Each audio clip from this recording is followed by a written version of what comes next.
Miafisistisme.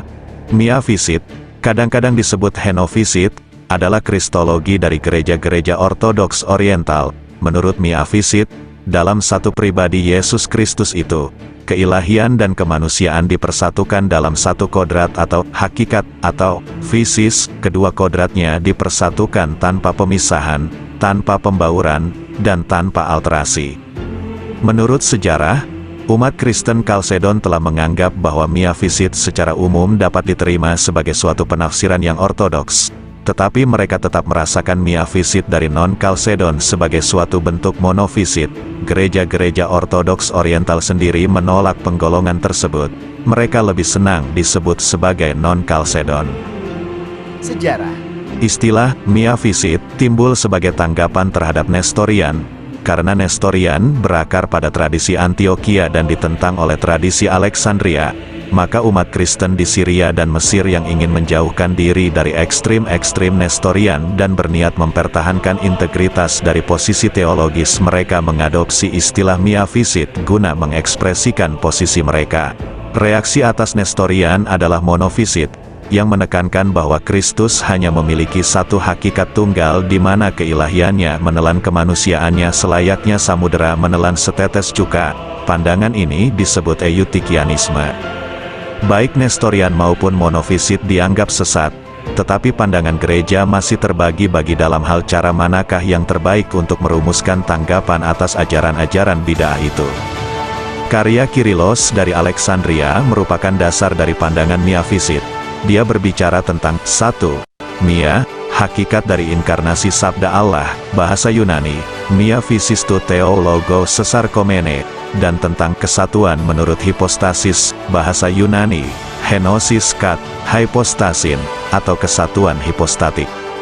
Keunikannya adalah pandangan ini mengajarkan bahwa Kristus yang berinkarnasi itu memiliki satu hakikat, tetapi hakikat itu berasal dari dua hakikat, yakni ilahiyah dan insaniyah, dan tetap mempertahankan semua karakteristik dari kedua hakikat itu.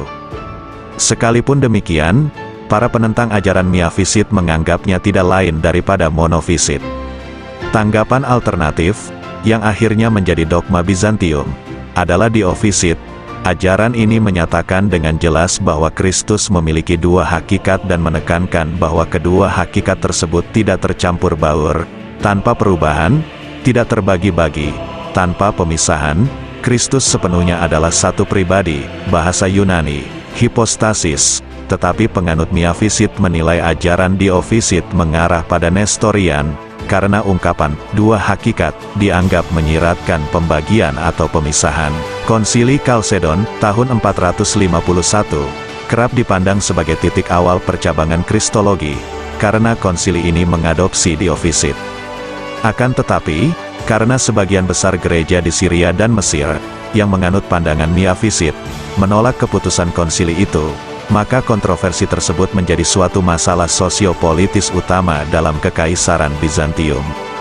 Ada berbagai upaya persatuan antara dua kubu, termasuk Henotikon pada tahun 482, dan beberapa kali dilakukan perubahan atas perimbangan kekuasaan. Kendati demikian, keputusan Konsili Kalsedon tetap menjadi ajaran resmi Gereja Ortodoks Timur, Gereja Katolik Roma dan Gereja Protestan tradisional.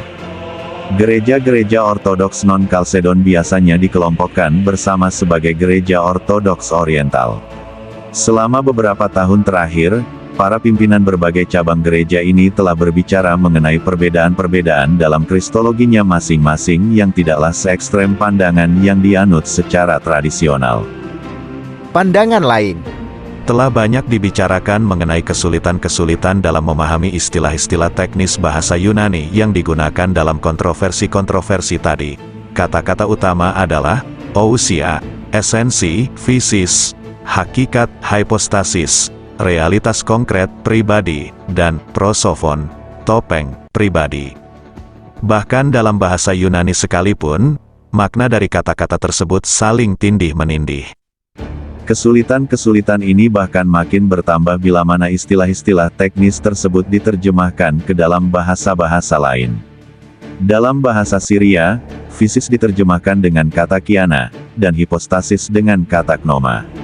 Ketidakjelasan makna bahkan makin kabur antara kata-kata tersebut, dan tidak dapat digunakan secara filosofis sebagaimana kata-kata aslinya dalam bahasa Yunani. Oleh sebab itu beberapa pihak beranggapan bahwa miafisit ditimbulkan oleh kendala bahasa. Gereja-gereja miafisit. Sebagaimana telah disebutkan, komuni gereja ortodoks oriental, meskipun kadangkala disebut monofisit, menolak mentah-mentah label tersebut.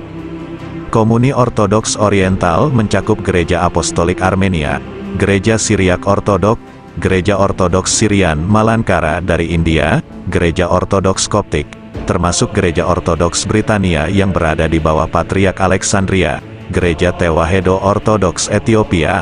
Tewahido adalah sebuah kata dalam bahasa GS yang berarti dijadikan satu, dan gereja ortodoks Eritrea yang baru saja berstatus autokefalus. Satu atau lebih gereja-gereja Katolik independen, yang kendati tidak menjalin komuni penuh dengan gereja-gereja ortodoks oriental dengan berbagai alasan, juga menerima kristologi ini, termasuk gereja Katolik Antioquia di Amerika. Dalam diskusi-diskusi teologis baru-baru ini, beberapa teolog gereja Katolik lama dan gereja Anglikan sudah mulai menerima bahwa kristologi ini, meskipun berbeda, tetapi konsisten dengan formulasi Konsili Kalsedon.